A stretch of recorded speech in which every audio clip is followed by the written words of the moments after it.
बच्चों आ जाओ यार। 11th standard book keeping and accountancy Maharashtra board new syllabus depreciation ये वाला टॉपिक हमारा चल रहा था, राइट। ऑलरेडी हमने इसके बारे में काफी सारी चीजें देखी है। आ जाओ थोड़ा सा आगे बढ़ते हैं, प्लीज ध्यान देना। सो डिप्रिसिएशन में क्या क्या देख लिया था। In business we use many assets which could be tangible और इनटेंजिबल। टेंजिबल एसेट जिसको देख सकते, छू सकते, टच कर सकते। इनटेंजिबल अदृश्य, लाइक गुडविल, है ना। और उसके बाद में हमने देखा था कि ये एसेट की कॉस्ट को हम लोग उसके यूजफुल लाइफ पे बाइफरकेट कर देते, एलोकेट कर देते, क्योंकि अगर कोई एसेट 10 साल यूज हो रही है तो उसकी कॉस्ट 10 साल में ही बाइफरकेट होनी चाहिए। मान लो एक एसेट है 10 लाख की, इसकी यूजफुल लाइफ 10 साल है, तो ये 10 लाख का खर्चा किसी एक पर्टिकुलर ईयर में नहीं जाएगा, ये उसके यूजफुल लाइफ पे प्रोपोर्शनेटली बाइफरकेट होगा। तो हर साल जितना खर्चा हम लोग जितनी कॉस्ट स्प्रेड करेंगे उस कॉस्ट को बोलेंगे डिप्रिसिएशन। आसान भाषा में असेट को यूज करने की वजह से उसकी जो बुक वैल्यू कम होती है, तो जितने से उसकी बुक वैल्यू हर साल कम होगी उस अमाउंट को, जितने से कम होगी उस अमाउंट को बोलेंगे डिप्रिसिएशन। उस अमाउंट को क्या बोलेंगे, डेप्रिसिएशन, राइट। चलो आगे। अच्छा आवाज क्लियर आ रहा है एकदम सभी को? यो ध्यान देना। Then have some extra knowledge के मामले में हमने देखा था प्रॉपर्टी प्लांट एंड इक्विपमेंट को हम लोग प्यार से फिक्स असेट को ही PP property plant and equipment बोलेंगे। और असेट क्यों डेप्रिसिएट होती है उसके पीछे की वजह देखी थी। मीनिंग एंड डेफिनेशन देखा था डिप्रिसिएशन का, कहां से आया, लैटिन वर्ड है डेपरेटियम विच मींस रिडक्शन, रिड्यूस होना, है ना। और क्यों रिड्यूस होता है वो भी हमने देखा था, maybe because of technological changes, maybe because of wear and tear, maybe because of passage of time और ऑब्सोलेंस। ऑब्सोलेंस है ना, नई टेक्नोलॉजी आ गई तो पुरानी टेक्नोलॉजी काल बाह्य हो जाती है, उसे प्यार से ऑब्सोलेंस कहते हैं। कॉजेस ऑफ डिप्रिसिएशन हमने देखा था, राइट। उसके बाद आ जाओ need and importance of depreciation की अगर मैं बात करूं, और दो मेथड्स भी हमने देखी थी, है ना, दो मेथड्स भी देखी थी। Need and importance of depreciation, please ध्यान दो। सो क्यों चार्ज करते हैं, ऐसी क्या जरूरत आन पड़ी कि ये पेमेंट किसी को करना नहीं है, नॉन कैश एक्सपेंस है, बट फिर भी हम लोगों को इसकी अकाउंटिंग करनी पड़ती है। डिप्रिसिएशन का अमाउंट किसी को देना है क्या, नहीं, ये नॉन कैश एक्सपेंस है। मैंने कार खरीदा 10 लाख रुपए की, कार की लाइफ है 5 साल, समझ लो हर साल 2-2 लाख डिप्रिसिएशन है, राइट। एक साल खत्म हो गया, बोलो ये 2 लाख रुपए किसी को देने हैं क्या, लेता क्या कोई, कोई लेता क्या 2 लाख रुपए, देना है किसी को, नो, किसी को देना नहीं है। मतलब ये नॉन कैश एक्सपेंस है, ये सिर्फ एक बुक एंट्री है, ये एडजस्टमेंट है। Depreciation is a compulsory adjustment, yes और नो। सो क्यों जरूरी है, देना नहीं है किसी को फिर भी हम लोग इसकी एंट्री करते हैं, बिकॉज एक्चुअल प्रॉफिट निकालने के लिए हमें डिप्रिसिएशन का एंट्री करना ही पड़ेगा। मुझे एक बात बताओ, आज मैं यहाँ पे बिजनेस कर रहा हूँ, इस बिजनेस में ये जो पूरा सेटअप आपको दिख रहा है, पूरा सेटअप लगाया, इसके लिए 10 लाख रुपए का खर्चा आ गया। तो ये सेटअप जैसे जैसे यूज करूंगा इसकी वैल्यू कम होगी। मान लो 1 साल यूज किया, 1 लाख रुपए से इसकी वैल्यू कम हो गई। तो आप लोगों को सर्विस देने के लिए इस साल बहुत सारे खर्चे हुए, उसमें एक खर्चा, ये सेटअप की जो कॉस्ट कम हो गई 1 लाख रुपए से यूज कर करके, तो वो भी तो एक खर्चा ही है। तो क्या हुआ, वो किसी को मैं दे नहीं रहा हूं, बट वो भी तो खर्चा ही है। तो जब तक वो खर्चा नहीं कंसिडर करूंगा तब तक एक्चुअल प्रॉफिट निकलेगा क्या, यस और no. So to find out actual profit, to find out correct profit, हम लोगों को डेप्रिसिएशन लेना पड़ेगा कि नहीं लेना पड़ेगा। सो इसीलिए पहली वजह। दूसरा, अगर डेप्रिसिएशन चार्ज नहीं किया, if not charge, asset over valued नहीं हो जाएगी क्या, पुरानी होने के बावजूद भी सेम वैल्यू दिख रही है, इसीलिए ट्रू एंड फेयर पिक्चर दिखेगा क्या हम लोगों को। सो टू गिव करेक्ट पिक्चर और टू गिव ट्रू पिक्चर हमें डेप्रिसिएशन लेना जरूरी है कि नहीं। और आप सभी लोग जानते हो eight the end of useful life of the asset, asset को हमें रिप्लेस करना है, बरोबर है। तो रिप्लेसमेंट के समय अच्छा खासा पैसा लगेगा। तो अभी से हर साल 2-2 लाख रुपए हमारा नॉन कैश एक्सपेंस होने के बावजूद भी किसी को पैसा नहीं देना है, फिर भी हम लोग प्रॉफिट कम कर देते हैं, फिर भी हम लोग प्रॉफिट कम करते हैं। सर प्रॉफिट कम करना मतलब, अरे बाबा एक खर्चा है तो प्रॉफिट को ही कम कर रहा है ना। सो हर साल मैं प्रॉफिट को कम कर रहा हूं, हर साल मैं प्रॉफिट को कम कर रहा हूं, हर साल मैं प्रॉफिट को कम कर रहा हूं। कैसे, देखना जरा, ये प्रॉफिट एंड लॉस अकाउंट है, आगे फाइनल अकाउंट टॉपिक में आएगा। ये आपका समझ लो अंदाज प्रॉफिट, ग्रॉस प्रॉफिट आया 100, आपने सैलरी दिया एम्प्लॉय को 20, आपका प्रॉफिट कितना दिख रहा है 80। लेकिन अब इसमें एक खर्चा और माइनस कर रहा हूं, डेप्रिसिएशन 10। अब बोलो प्रॉफिट कितना दिख रहा है 70। एक्चुअल में आपका कैश प्रॉफिट हुआ है 80, लेकिन पी एंड एल का प्रॉफिट दिख रहा है, प्रॉफिट एंड लॉस अकाउंट का प्रॉफिट दिख रहा है 70, प्रॉफिट एंड लॉस अकाउंट का प्रॉफिट दिख रहा है 70। कैश कितनी है आपके पास? 100 ग्रॉस प्रॉफिट हुआ था, 70 सैलरी पे कर दिया, तो आपके पास कैश है 80, लेकिन प्रॉफिट एंड लॉस अकाउंट का प्रॉफिट दिख रहा है 70। तो हर साल आपके कैश बॉक्स में कितनी एक्स्ट्रा कैश दिखेगी? बोलो 10। ऐसी हर साल एक्स्ट्रा कैश दिखेगी क्या? और जिस समय एसेट का यूजफुल लाइफ खत्म हो जाएगा तो इसी एक्स्ट्रा कैश की मदद से हम लोग नई एसेट खरीद पाएंगे क्या? इसीलिए डिप्रिसिएशन चार्ज करना कंपलसरी है to replace the asset at the end of its useful life, क्योंकि उस समय अच्छा अमाउंट लगेगा, तो हम लोग इतना अमाउंट कैसे रेस करेंगे? दैट्स वाई ना फंड्स जो शॉर्टफॉल पड़ने वाले at the time of buying of new asset, इसीलिए डिप्रिसिएशन जरूरी है। हर साल हम लोग प्रोविजन क्रिएट करते हैं, तो वो प्रोविजन ही हमारी डिप्रिसिएशन की प्रोविजन है। ये पॉइंट समझ में आए सभी को? डिप्रिसिएशन ये खर्चा किसी को देना नहीं है, बट फिर भी प्रॉफिट हर साल कम करते हैं, तो हमारा प्रॉफिट कम दिख रहा है लेकिन कैश बॉक्स में कैश ज्यादा दिख रही है, तो कितने से ज्यादा दिख रही है? नॉन कैश एक्सपेंस से ज्यादा दिख रही है। तो उसी एक्स्ट्रा की कैश से हम लोग एसेट की यूजफुल लाइफ के एंड में नई एसेट खरीद लेंगे, राइट? उसके बाद it is required to calculate and pay the correct amount of tax.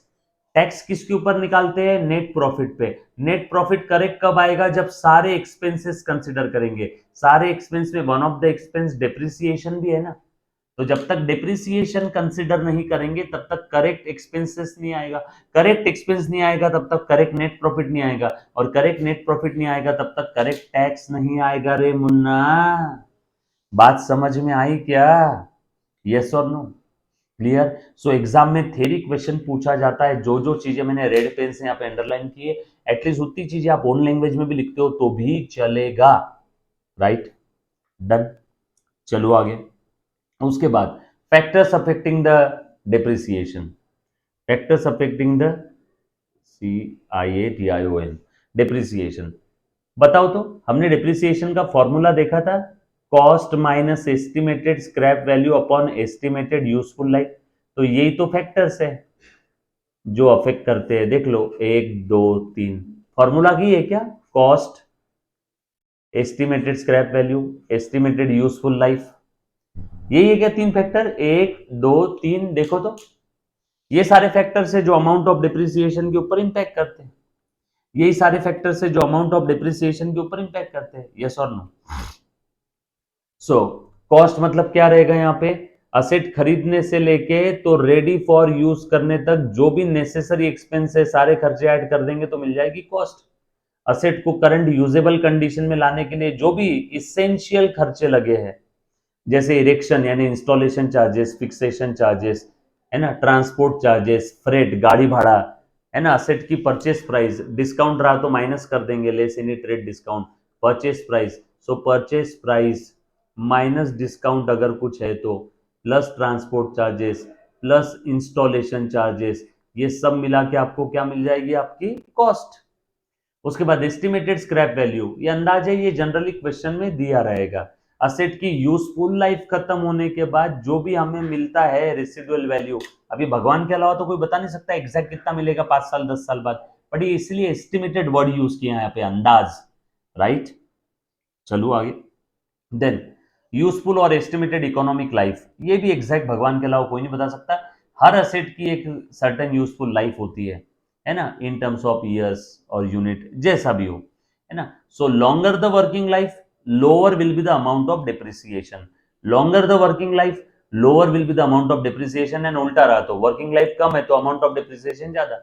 10 lakh को अगर 10 साल में बांटेंगे तो हर साल 1-1 लाख, 10 लाख को अगर 2 साल में बांटेंगे तो हर साल 5-5 लाख। देखो, लाइफ कम हो गई तो हर साल का अमाउंट ऑफ डिप्रिसिएशन बढ़ गया, लाइफ बढ़ गई तो हर साल का अमाउंट ऑफ डिप्रिसिएशन कम हो गया। एग्जाम में मल्टीपल चॉइस क्वेश्चंस में आ सकता है, राइट? इसके ऊपर भी जनरली थ्योरी क्वेश्चन आता है, factors affecting the amount of depreciation. 3 factor है, तीनों का मतलब यहां पे लिख दिया, राइट? क्लियर? चलो आगे। उसके बाद methods of computation of depreciation, and एक है स्ट्रेट लाइन, दूसरी है रिटर्न डाउन।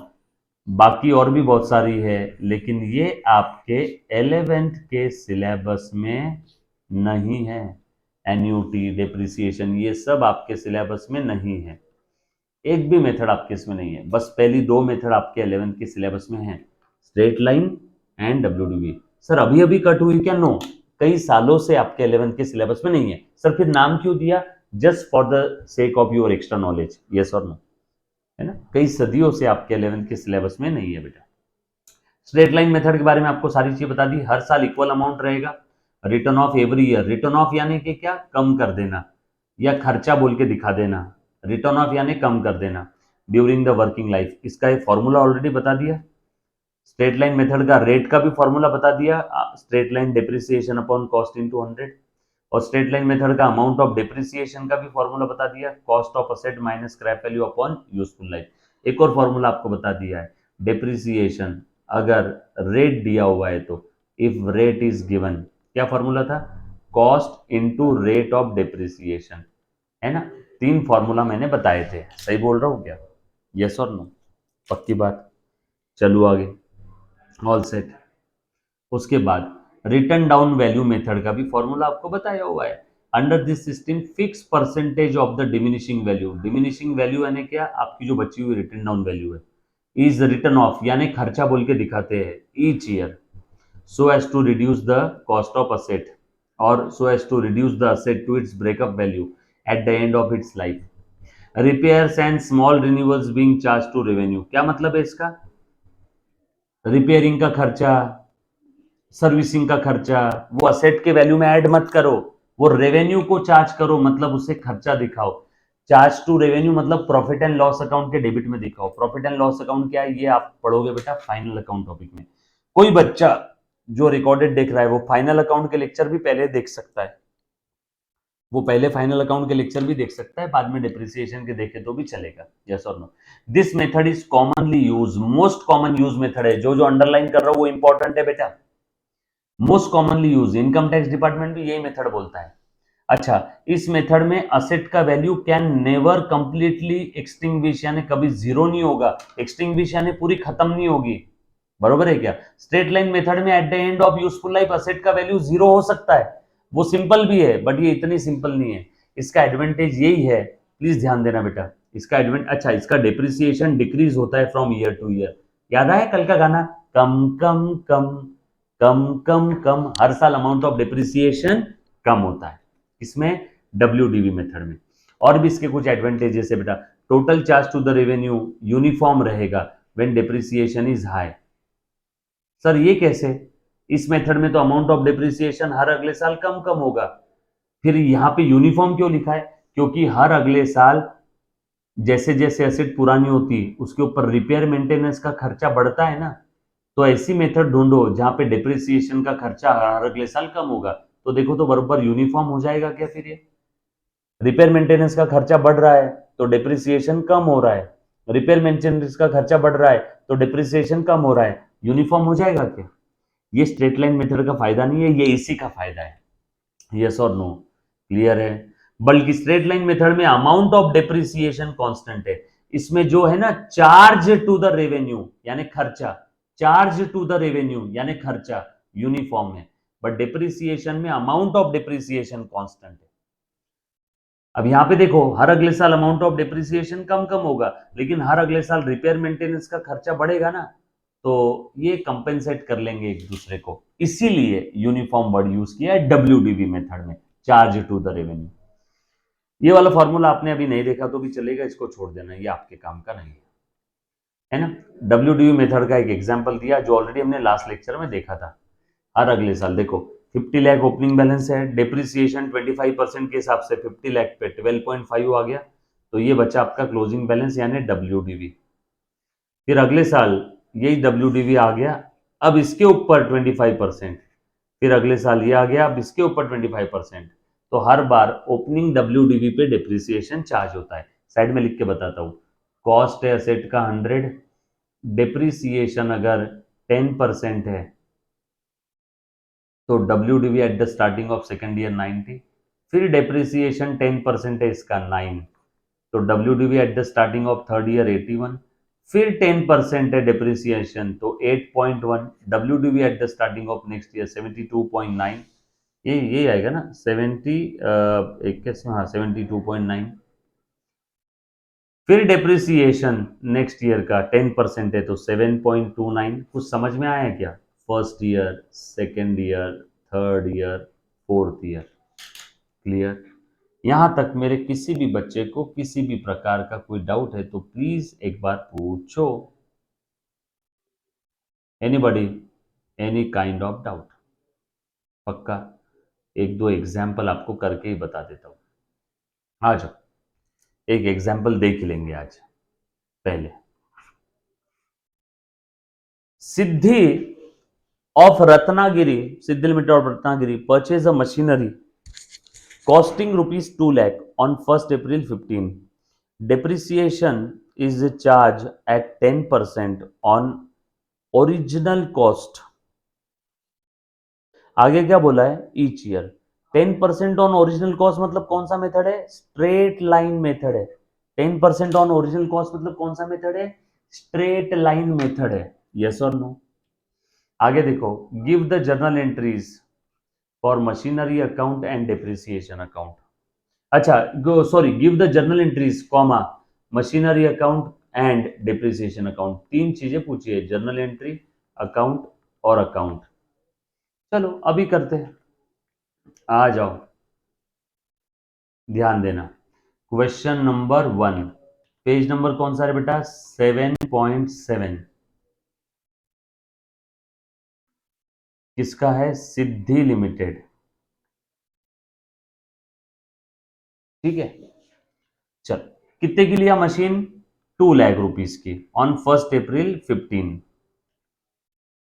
सो पहली entry 1 April 2015, machinery account will be debited to bank account 2 lakh 2 lakh being machinery purchased। Payment bank से दिया है, सब समझेंगे।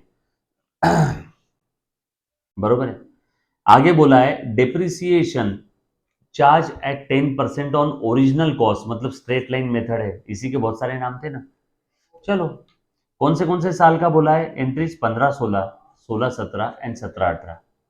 आ जाओ, डिप्रिसिएशन का डायरेक्टली अब एंट्री बता रहा हूं।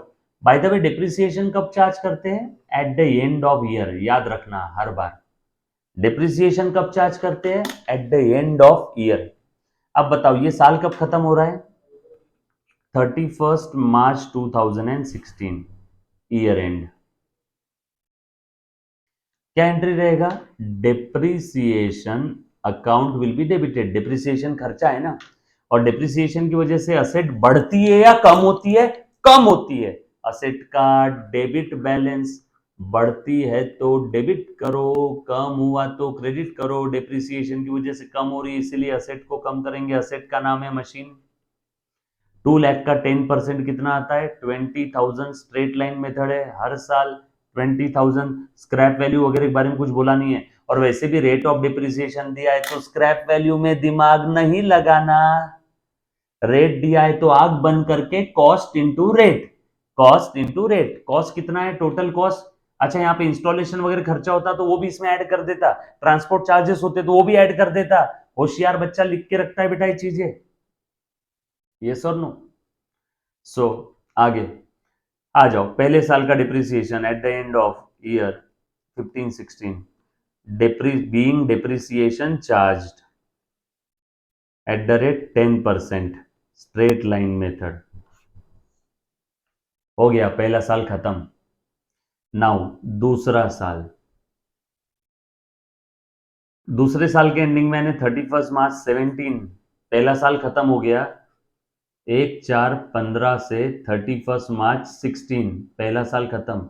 दूसरा साल खत्म होगा 31 मार्च 17, बरोबर है ना? 15, 16, 16, 17, और तीसरा साल खत्म होगा 31 मार्च 18। तो अब दूसरे साल के एंडिंग में फिर से डिप्रिसिएशन का एंट्री। Depreciation account will be debited to machinery account, again 20,000। फिर से same narration, depreciation for second year charge at 10% on original cost.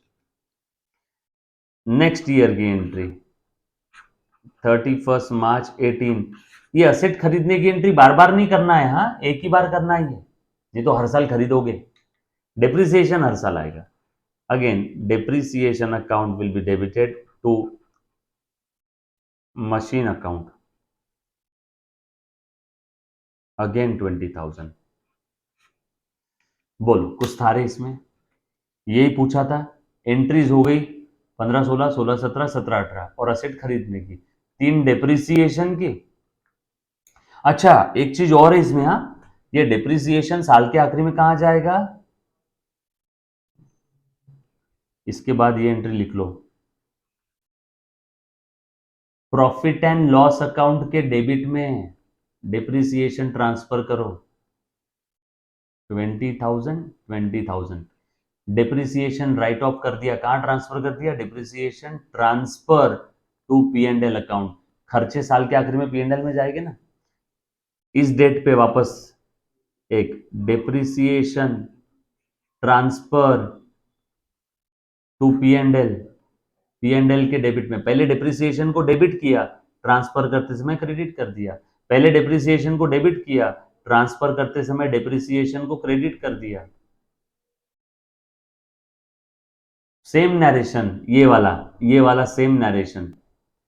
और फिर से depreciation transfer to P and L है ना, ये एंट्री, ये एंट्री, ये एंट्री, ये एंट्री, ये एंट्री और ये entry. P and L account debit, profit and loss है फाइनेंशियल स्टेटमेंट का पार्ट है, फाइनल अकाउंट टॉपिक में आएगा. फाइनल अकाउंट टॉपिक भी आप चाहो तो पहले देख सकते हो.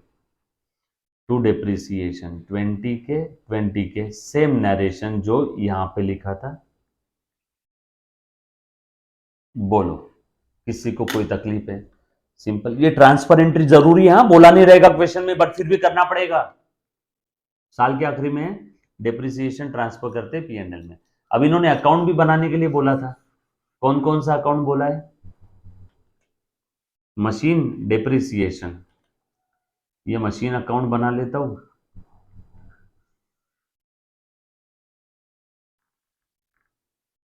और डेप्रिसिएशन अकाउंट भी बना लेता हूं. Debit side credit side, debit side credit side. चलो असेट खरीदा सबसे पहले,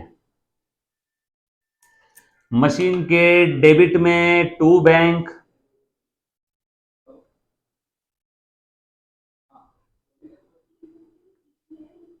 टू लैख. मशीन के डेबिट में टू बैंक 2 लाख.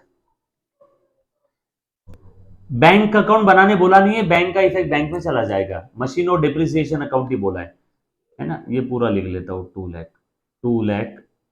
ठीक है, यहां ब्रैकेट में लिखना है तो लिख सकते हैं मशीन परचेस, ब्रैकेट में लिखना है तो लिख सकते हैं मशीनरी परचेस. उसके बाद डिप्रिसिएशन के डेबिट में टू मशीन, डिप्रिसिएशन के डेबिट में 31 मार्च 16 टू मशीन 20,000. और मशीन के क्रेडिट में बाय डिप्रिसिएशन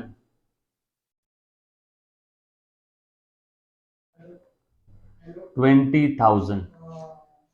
अब उसके बाद पी एंड एल के डेबिट में टू डिप्रिसिएशन और डिप्रिसिएशन के क्रेडिट में bye P and L, depreciation के क्रेडिट में bye P and L transfer entry.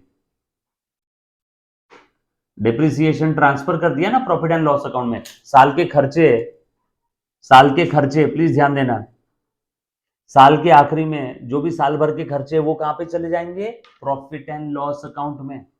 Yes और नो. उसके बाद ये पी एंड एल अकाउंट बनाने बोला नहीं इसलिए यहां पे नहीं आएगा. अगेन डेप्रिसिएशन के डेबिट में टू मशीन, फिर से 20,000, फिर से पी एंड एल के डेबिट में to depreciation by P and L. उसके बाद डेप्रिसिएशन के डेबिट में टू मशीन और मशीन के क्रेडिट में बाय डेप्रिसिएशन.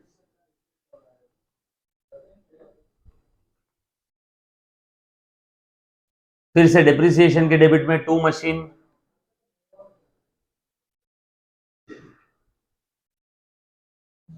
और मशीन के क्रेडिट में बाय डेप्रिसिएशन, और P&L के डेबिट में टू डेप्रिसिएशन, डेप्रिसिएशन के क्रेडिट में बाय P&L। सर ये क्या किया आपने? पोस्टिंग रे मुन्ना, पोस्टिंग।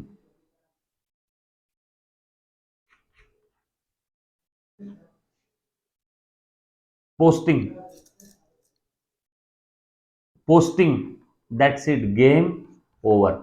मशीन का बैलेंस कितना बचा? 2 लाख में से 60 गए, 1,40,000 will be the balance carried down. 1,40,000 will be the balance carried down. सारे जीरो दिख रहे हैं बेटा सभी को एकदम प्रॉपरली?